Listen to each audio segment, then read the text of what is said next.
Welcome. Good morning. You're with This Week in Environmental Justice. I'm your host, Tim Cromartie, here with Tamara Raspberry Harris.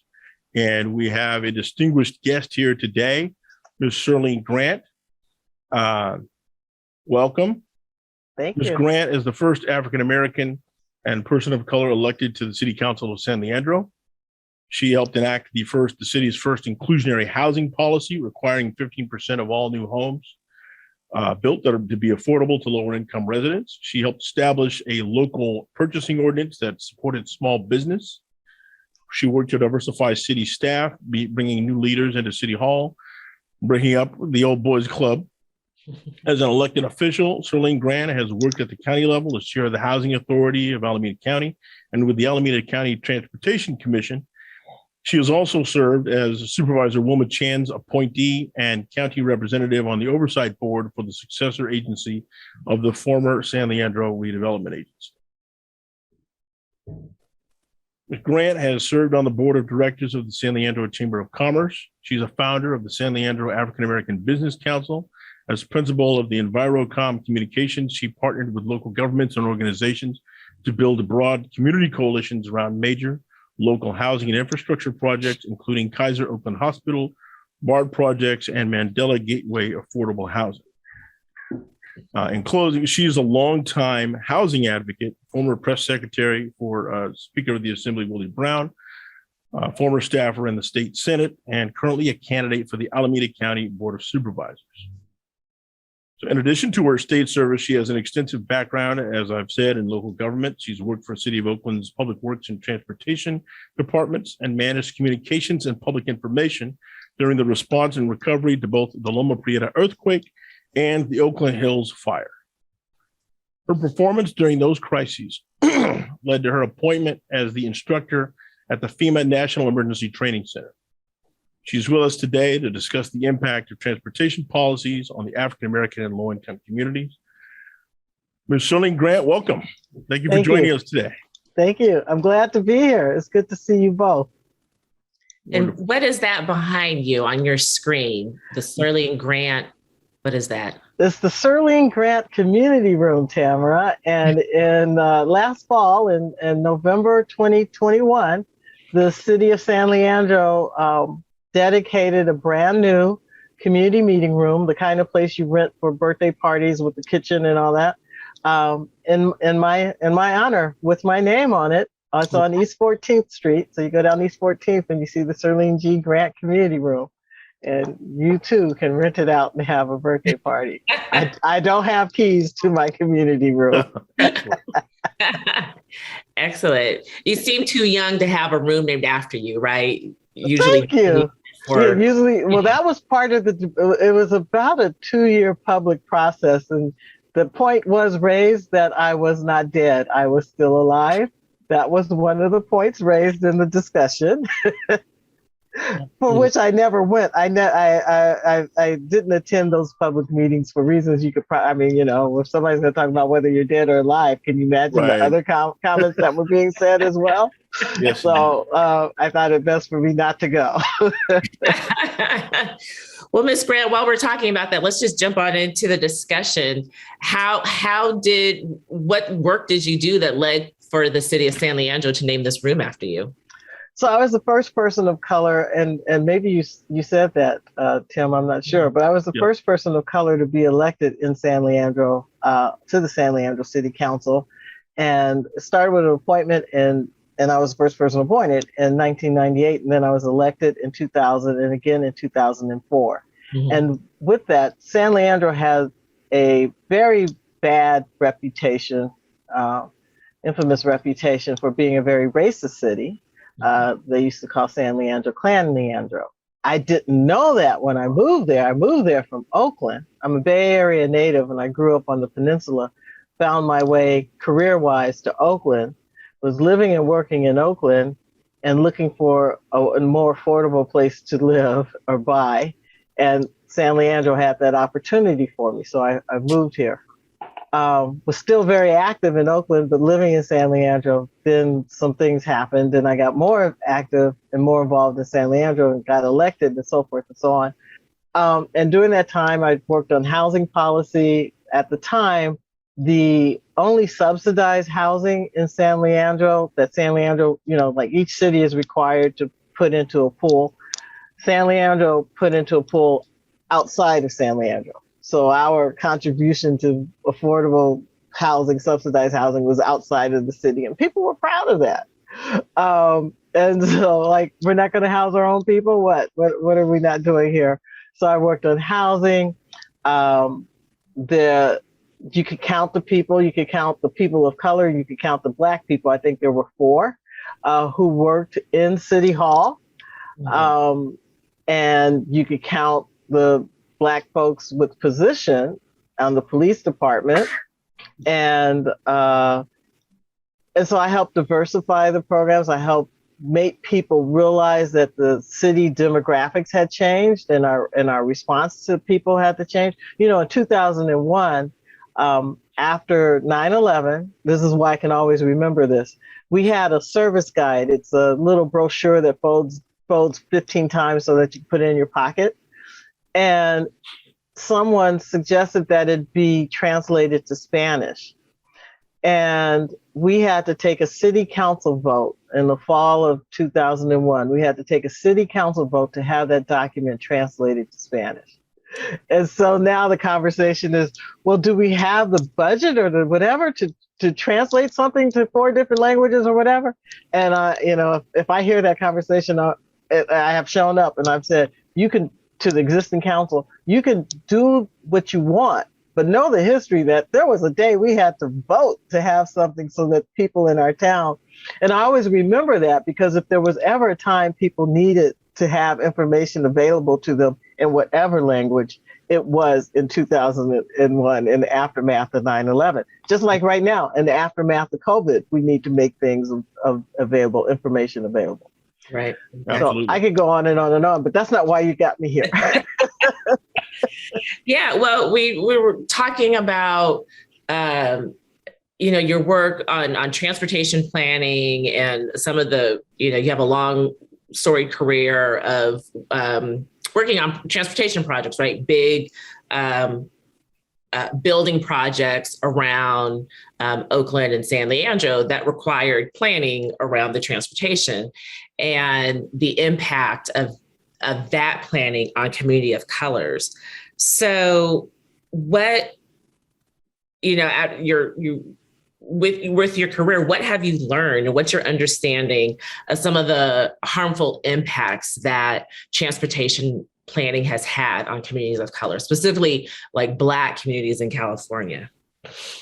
So what I've learned, so my professional work, which overflows into my community work, which overflows into my life, actually, is in public affairs and community relations, public involvement, as you said, for transportation projects, housing project, community development. Projects that will impact or change our built environment for the most part. Sometimes the natural environment, I get involved in conservation projects if something brand new is going to impact something. But and so in that regard, I've worked on big projects that people would pay attention to, like the Cypress Freeway replacement project after the earthquake. Yeah. Tim alluded to the Kaiser Hospital in Oakland. Their Kaiser was founded in Richmond and Oakland. Their biggest hospital, first hospital, was in Oakland.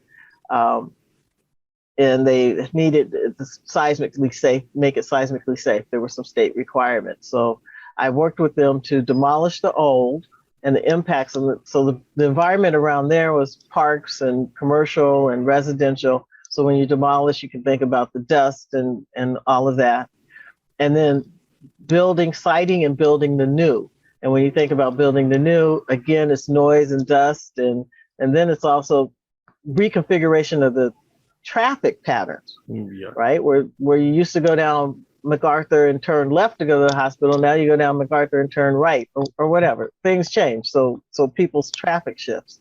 And the same thing happens when you do new streets and when you do new traffic routes. Just about everything makes a change. And so I work with communities and project sponsors. So to look at what some of it is through the environmental impact reports and the environmental process, the legislative codified environmental process.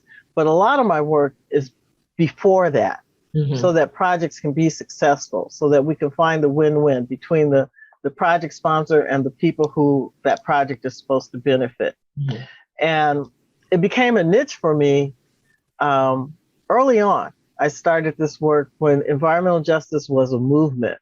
And, we just knew people were getting dumped on. The work that was happening in Louisiana and Cancer Alley, the freeways that were cutting through cities. So people just knew things weren't right, but we didn't really have the tools, or we didn't have the access. We had the tools, we just didn't have the access to fight it. And now, because of work like what we did on the Cypress Freeway and the Big Dig, Boston Freeway and so forth, things have changed enough now that it's codified, it's expected. The state policies require the coordination with community and the environmental justice responses to things. So that's how I got started. I started as a movement. Now people go get degrees, and so now, I have a couple of younger people, younger than I, working for me, and they have these wonderful backgrounds, academic backgrounds in these things, and I just smile because now it's formalized. What we were doing, the mowing we were doing, is now formalized. Yeah. Yeah. So you turned, you're part of the without knowing that you were probably doing this, but turning what was a movement into, policy moving forward. So now, anytime any project is done, anytime you want to dig something, you want to put something in the ground, right? You have to have an environmental impact report, which not only includes, the birds and the turtles, but the people surrounding. And that's evolved over time, because it used to just involve the birds and the turtles and right. And now it's like you have to look at the actual impacts, the social impacts that you're going to have with people. And it used to be more about natural environment, but now it's really changed. So let me ask you this, with the work that because you did outreach, so you're responsible for being the conduit between the impacted community and the project. So, but historically we've seen, like in Oakland, like the destruction of West 7th Street, right through West Oakland, with, the 880, with the BART and everything, the BART and the train and the post office.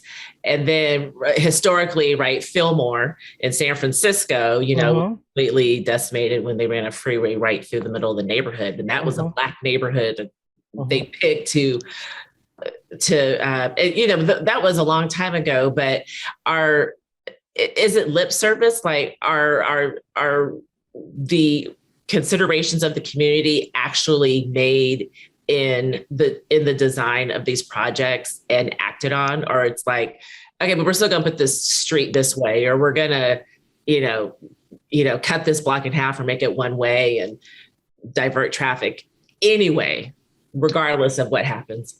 Wasn't the 880 freeway in Oakland an example of that? The 880, the Cypress Freeway? Yes. Yeah, this is an example I'm going to give. So is it just lip service? I'm going to say no. Okay. I'm going to say no, and I'm going to give some examples. But I'm sure in some places people are heard more than in other places. Right. I'm sure in some places people have better access or fought for better access. And I think that if we weren't at the table, it would be the same. But there are people who always make sure that they're at the table. Yeah. So I'm going to, one of my first big projects, as I said, was the Cypress Freeway. So in the 1989 Loma Prieta earthquake, the Cypress Viaduct, which was a 2-story, freeway, one direction on top and one direction on the bottom, collapsed.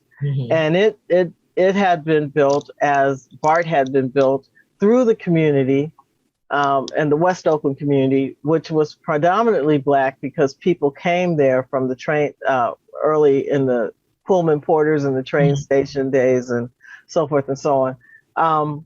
And so when the freeway collapsed and Caltrans put out bids to do the new freeway, the freeway was designed in Sacramento. And, I don't know what aerial maps they had or whatever, but the designers came with the plan in Sacramento.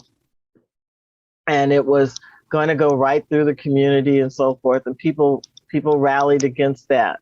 And so they got this little swooping thing that goes out that we know about now that kind of goes around the community. But in that process, this is one of my favorite stories to share. There was an off-ramp that was going to come down on Market Street in West Oakland, and it was going to come right down into the Acorn housing development. And so it was going to be elevated and come down. And in doing that, lots of trucks going to the port and the post office and all the places we know of West Oakland.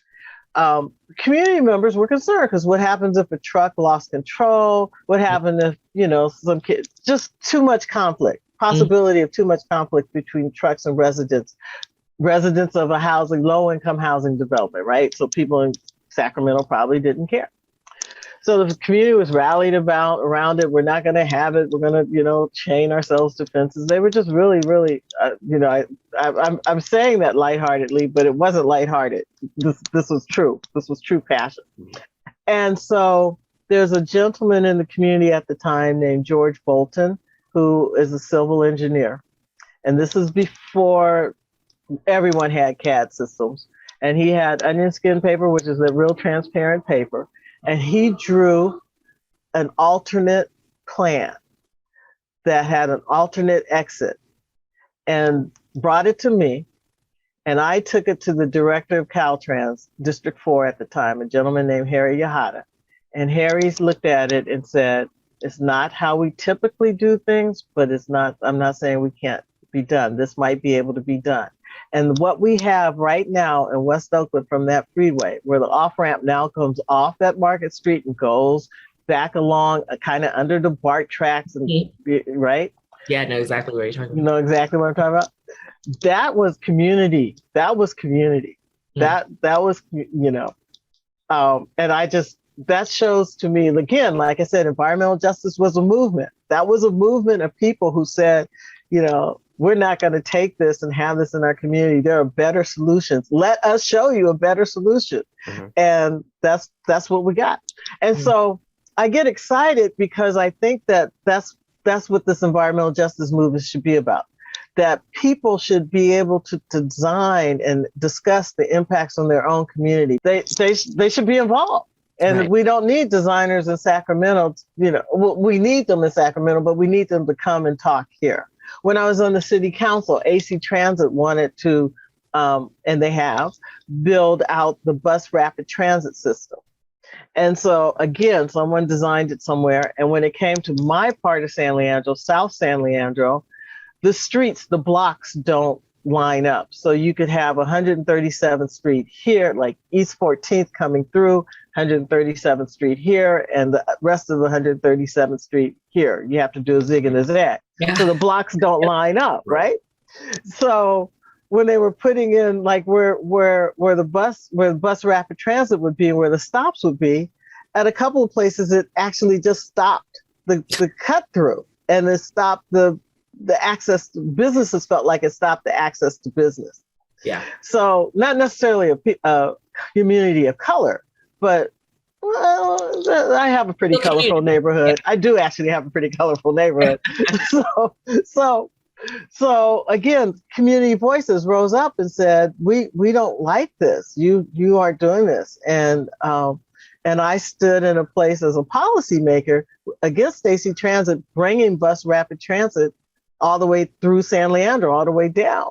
And I'm on record for that. So then when somebody talks to me in another project about bus rapid transit, I have to say, well, I'm on record for like stopping it in San Leandro. Yeah. Yeah. So community works, building community and community involvement. And that's a precept of environmental justice work. Right. Let me ask you this. So with, we're talking historically now. So our communities as involved now because the landscape of especially the East Bay has changed a lot. So neighborhoods, we're seeing a lot of gentrification in neighborhoods that had an ethnic identity, right? So, with West Oakland, East Oakland, Deep East Oakland, Fruitvale, and we've seen parts of that, Laurel really gentrify. Has the gentrification of these neighborhoods changed the community response when it comes to environmental justice? Have you seen that at all? I think I'm going to see it, but not yet. There's a discussion, since we're talking about freeways, there's a discussion right now, 980 freeway. It's the one that goes underneath. That separates West Oakland from downtown. That probably shouldn't have been there in the first place. And they took out some homes to put that one in. And for years, it literally sat unfinished. There was like an overhang, and then they finished it.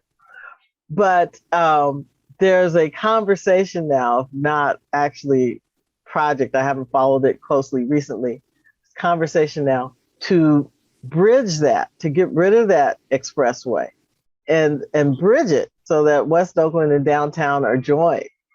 Oh. And I'm like, wow, okay. So now that everybody who's not historically been there is moving into West Oakland, now we're going to bridge it so it's a nice walk to downtown Oakland. I don't know. So when you say as community, so something is happening. I was just because you're paranoid doesn't mean they're not out to get you. So well, you see it like with development of Telegraph, right? Like with the bike lane that go all the way down Telegraph, like that, I'm sure was response to gentrification, because who would bike all the way down Telegraph, from well, so this is interesting because when I lived in Oakland, I lived in the Pill Hill neighborhood, and I worked for the city of Oakland, and I used to walk to work or take the bus to work, right? On occasion, not all the time, but enough. Yeah. Didn't bike, and you're right. And now that, and again, I lived in a pretty colorful neighborhood.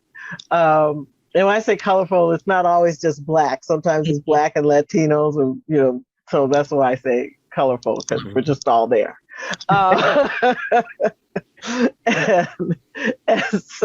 you're right. And now, and that whole Telegraph thing takes some getting used to.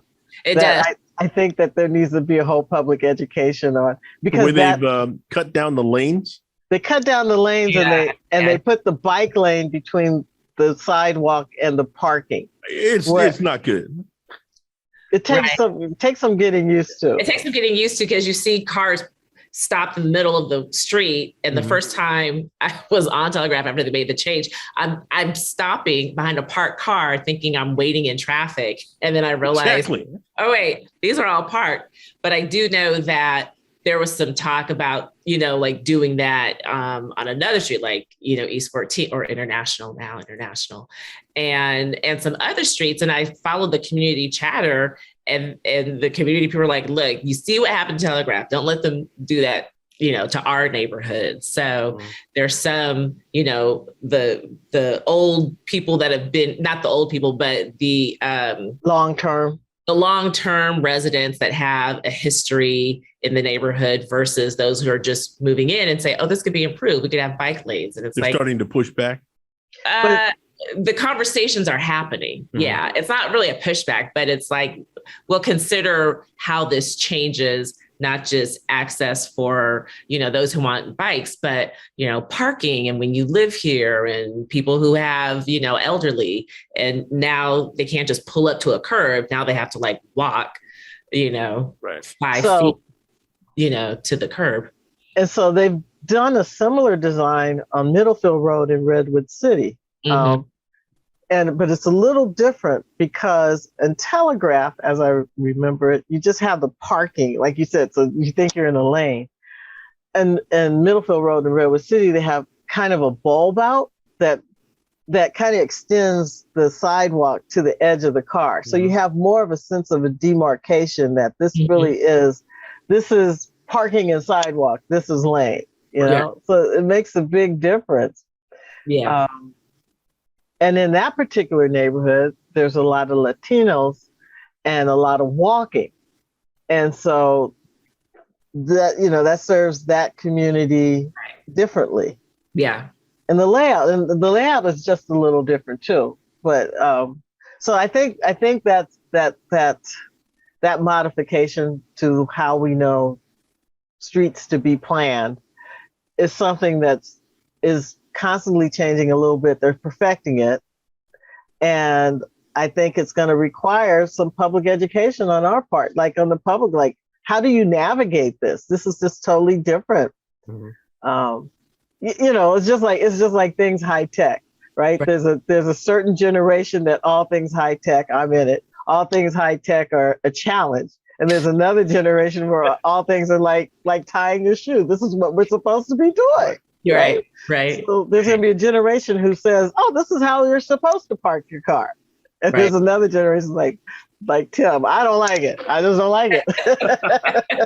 I don't park my car in the middle of the street. Park my car in the middle of the street. So, you know, Environmental Justice League are the thinking behind putting a group like this together is that the voice should represent the community. The voice should represent the people you're advocating for. And so not to say that you can't be a good advocate if you're not of that community or of that, you know, of the world that you are advocating for, right? But the voice that says, hey, we represent this community should actually represent that community and not just use the community to be a front for, you know, whatever else that they're doing. And we see that a lot in environmental justice, where sometimes it was the movement by the community sometimes we see that get co-opted, where now everything means environmental justice, but you know, who is benefiting from that? Does the community that is most impacted? Yeah. Are they benefiting from that? And we see this, you know, I don't want to name any names, but there are huge multi-million-dollar, you know, organizations that are, you know, have laid claim to environment that, you know, they're the environmental, you know, they're the environmental right people. And not right meaning politically, but, you know, correct. They're the environmentally correct people. But how does how does the Black community fit into the environmental justice discussion? So the Black community could be excluded from this discussion, just like we've been excluded from anything else, or we could be included. So it's interesting that you bring this up, because what happens a lot in my work is that I'll go into communities that I don't live in, that are typically socially depressed or economically depressed. Thus, the environmental, you know, that's why somebody wants to come in and build. We have to talk about redlining and how that all comes into this. Yeah. So we work, you know, we work in these communities that have been historically put down. So I go with a project sponsor, and we're going to build housing, affordable housing or whatever. And there are times when people say, well, we don't know you. And how do we know that you aren't part of them and that, you know? So there's this whole thing of building trust and credibility just as a person who wants to give voice to the community who's being impacted, because that's why I'm there. Right. And then you're right. So it's that kind of thing. And then it's what you're speaking of, where the Save All Things That Need to Be Saved organization comes in and says, this is what we're going to do. And again, they could be doing good work, just like I'm doing good work, to lift the voices. So I'm not taking away from them. But for me, the goal is to empower people. So when I leave, I want that community to still have access to the congressperson, to still have access to the EPA Region 9 or Region 8 or whatever. I want that community. They can call me. I will always be available to them, but I want them to be able to go in front of the groups and have the meetings and say, I remember on May 25th, you said you were going to do X, Y, and Z, and here it is August 5th, and you haven't done what you said. Right. And then, Surlene, do you have that document where we went to that meeting and they said that? Then yeah, right. That's what my goal is. Okay. And I would hope that, you know, the organization to do all things right would do the same thing. Yeah. Because a lot of communities they're not truly empowered unless they're trained and able to advocate for themselves. Right. That's another thing that EJL is all about, because if you have an Asian community or a Black community or a Latino community that someone else has taken it upon themselves to advocate for, they may do a very good job, but there's a question about the quality of the representation. And at the end of the day, there's a question about the results that are achieved and whether they're faithful to the needs of that community. Right. Yeah. Well, I'm noticing our time, so I have so many questions I want to talk about, but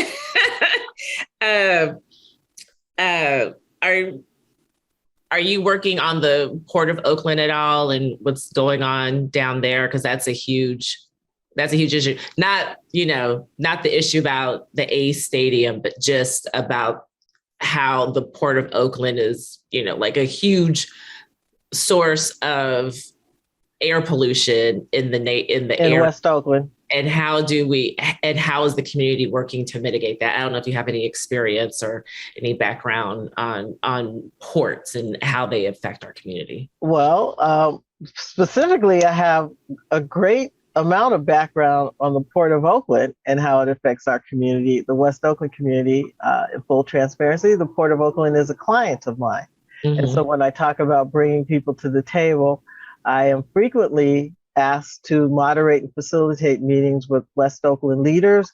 And often West Oakland Environmental Indicators Project would be one of the parties at the table, as well as many others, the neighbors from around the different neighborhood organizations. And it's typically around air quality, but it could be about air quality, traffic, transportation, trucking, the kinds of things you would imagine that happen from a port's impact.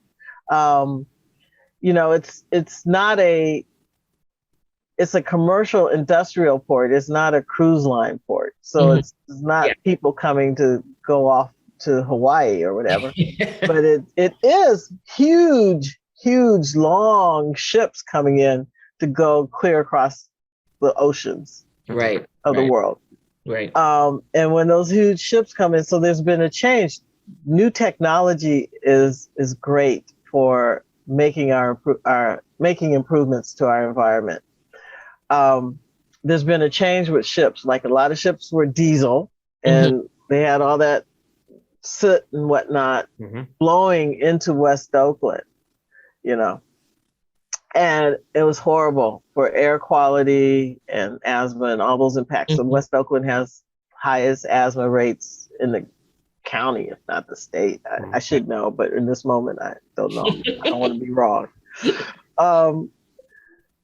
But now they have what they call shore power, and ships plug in, just like electrical cars plug in, ships plug in. So instead of idling with the fuels, they idle with electrical power. And so they don't run their diesel engines while they're sitting there. Right. Yeah. So that's huge. That's very huge. And so the Port of Oakland has the Maritime Seaport Air Quality Plan, and that looks at the goals and the what's available and the implementation. And so one of the ways to reduce the emissions and the exposure to the emissions, of course, is the shore power. And then they're looking at, the future of using electrical vehicles. They have some already there for the trains. Trucking is a challenge because the trucks have to go long range and also carry heavy loads. And right now the technology is not there to support the trucking industry the way the trucking industry needs to be supported. Things are coming, and they come quickly, so who knows? Yeah. On that note, Surlene, are alternative fuels, either low or no carbon for heavy duty trucks and ships, realistically, are those a tool to reduce toxic air pollutants, do you think? I think, but again, I know less about the alternative fuels in use in the trucks than I do about electricity. So I don't know if that would be available as well. Would it be able to accommodate what a trucking company needs, the distance and the time? There's a discussion now at the is it the Air Resources Board on the heavy duty trucks, right? And making that, it's like chicken and the egg. What, do you make the trucks and then make sure the fuel's available, or do you make sure the fuel's available and then make sure and then build the trucks? And so the I think, what's the deadline now? 2040? January of 2024. They're trying to have the current fleet of trucks, which are all diesel, servicing the Port of Oakland. They want the goal that's been announced by CARB is to convert them to all electric by January 1st, 2024.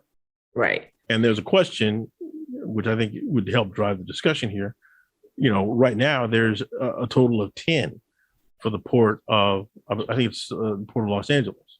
So if there's only 10 electric vehicles and serving the Port of Los Angeles on a part-time basis today, what happens if we get to January 1st, 2024, and there simply aren't enough electric vehicles?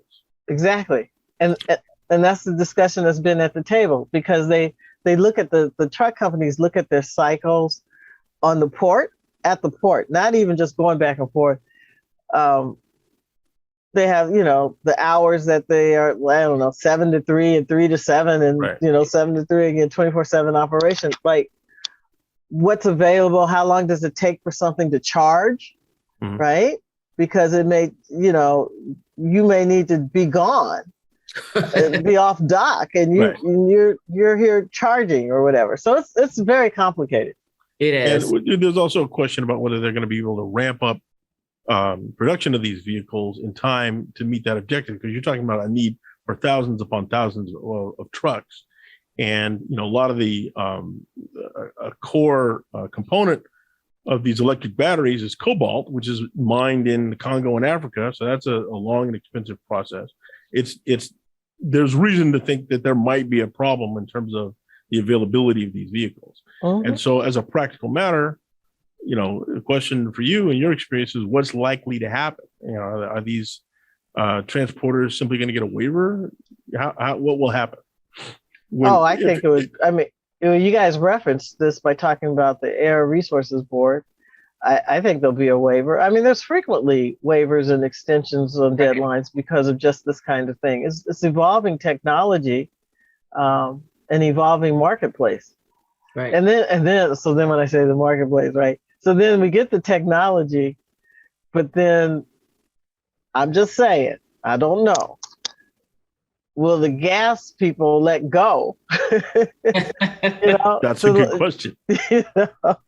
Yeah. That's true. Will the market change? And I think a lot of that was done by executive order, which only lasts as long as that governor's in office. And so, right, does the industry want to invest in something that could change when there's a new governor who has a new goal and a new direction? So, but the people who are stuck in there this whole time is that community where all the trucks go through, right? They probably don't know anything about this discussion. All they see are trucks backed up, on the streets that lead to and from the port. And you have to go through the neighborhood sometime before you get to the freeway. So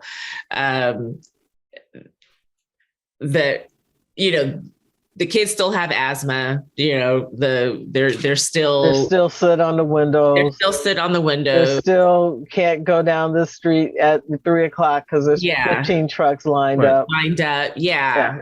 And you see that when you're in that part of town. So what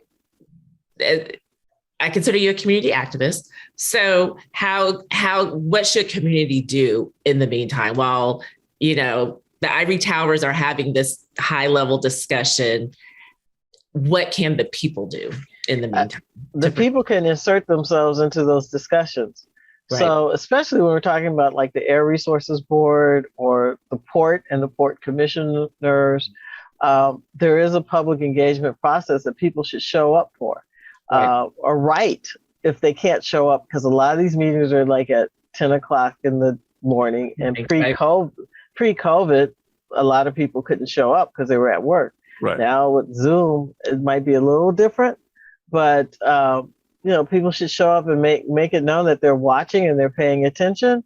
And there are ways short of a lawsuit to call attention. I mean, there are formal complaints to be filed if you feel like you're not getting your issue redressed. Mm-hmm.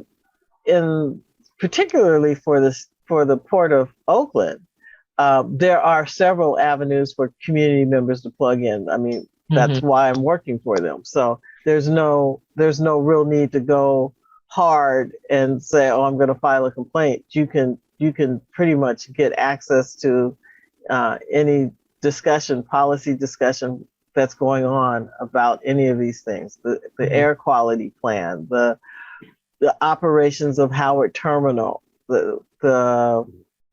actually right now there's the Army Corps of Engineers in the Port of Oakland are looking at widening the turning basin, where the crews, these very large ships, come in and have to turn around. And ships have gotten longer, so the development on both sides of the channel has made it hard for those ships to turn around. And so they're getting ready. They have a proposal out to widen it. So there's all kinds of activities going on that people can plug in. The Port of Oakland also manages the airport, the Oakland Airport. So we were talking about the impacts of shipping, and that's in West Oakland. But then we have the airport with the noise and the flights and traffic that impacts East Oakland, as well as a part of San Leandro. And they are looking at doing some work to the airport. And again, there's a public process. And people have to be aware of it. And one way to be aware of it is seeking the information, which I am not a fan of, because I think the sponsor should reach out to the community. Right. Yeah. I just wanted to thank you for your time. I know you're very busy because aside of everything that you're doing, you're also running a campaign. I'm running a campaign, June 7th. I don't know when this airs, but vote for me. And so we want to be mindful of that. So we really appreciate you taking the time out of your day to come talk to us. It was wonderful seeing you again. Yes, thank you so much. Yeah, and we really appreciate it. So if you have a closing thought, the floor is yours before we sign off. I think my closing thought would be that we can create environmental justice. We look at environmental justice by saying, oh, it's what's been left out, but we can create environmental justice by making sure we bring in. So we bring in what we need to make our communities whole and safe and have clean air and clean water. I appreciate the work that you all are doing to give voice, especially to the Black community, on these issues, because again, we do need to be educated on these things. I fell into this, as I said, as a movement. I'm so glad that it's now something very formal. So thank you both. Thank you so much, Ms. Grant. And I'm Tamara Raspberry. I'm Tim Cromartie. This has been This Week in Environmental Justice with Surlene Grant. Thank you very much.